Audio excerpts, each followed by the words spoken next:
হুজুর সাল্লাল্লাহু আলাইহি ওয়াসাল্লাম বলিয়াছেন, যে ব্যক্তি নামাজের ব্যাপারে অলসতা করে, আল্লাহ তাহাকে 15 প্রকারের শাস্তি দেন। তন্মধ্যে 5টি প্রকার দুনিয়াতে, 3 প্রকার মৃত্যুর পর, 3 প্রকার কবরে, আর 3 প্রকার কবর হইতে বাহির হওয়ার পর। দুনিয়াতে 5 প্রকার এই: 1. তাহার জীবনে কোনো বরকত থাকে না। 2. তাহার চেহারা হইতে নেককারের নূর দূর করিয়া দেওয়া হয়। 3. তাহার নেক কাজসমূহের কোনো বদলা দেওয়া হয় না। 4.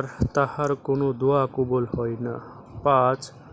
নেক বান্দাদের দোয়ার মধ্যেও তাহার কোনো হক থাকে না। মৃত্যুর সময় 3 প্রকার শাস্তি এই: 1. জিল্লতের সহিত মৃত্যুবরণ করে। 2. ক্ষুধার্ত অবস্থায় তাহার মৃত্যুবরণ করে। 3. এমন কঠিন পিপাসার অবস্থায় মারা যান যে সমুদ্র পরিমাণ পানি পান করিলেও তাহার পিপাসা মিটে না। আর কবরে 3 প্রকার শাস্তি এই: 1. কবর তাহার জন্য এমন সংকীর্ণ হইয়া যায় যে কবরের একদিকের হাড়গুলো অপর দিকে ঢুকিয়া যায়। 2.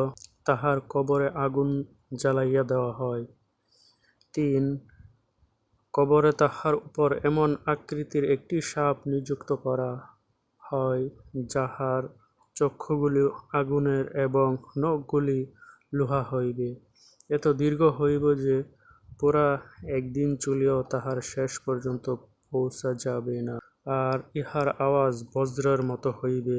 সে বলিতে থাকিবে, আমাকে আমার রব তোর উপর নিযুক্ত করিয়াছেন, যেন ফজরের নামাজ নষ্ট করার কারণে সূর্যোদয় পর্যন্ত তোকে দংশন করিতে থাকি, জোহরের নামাজ নষ্ট করার কারণে আসর পর্যন্ত দংশন করিতে থাকি, পুনরায় আসরের নামাজ নষ্ট করার কারণে সূর্যাস্ত পর্যন্ত, মাগরিবের নামাজ নষ্ট করার কারণে এশার পর্যন্ত, আর এশার নামাজ নষ্ট করার কারণে সকাল পর্যন্ত দংশন করতে থাকি। এই সাপ যখন তাহাকে একবার দংশন করে, তখন উহার কারণে মুর্দা 70 হাত মাটির নিচে চলিয়া যাবে। এইভাবে কিয়ামত পর্যন্ত তাহার আযাব হইতে। কবর হইতে বাহির হওয়ার পর 3 প্রকার আযাব: 1. তাহার হিসাব কঠিনভাবে লওয়া হইবে। 2. আল্লাহ তাহার উপর রাগান্বিত থাকিবেন। 3. তাহাকে জাহান্নামে দাখিল করিয়া দেওয়া হইবে। নাউযুবিল্লাহ।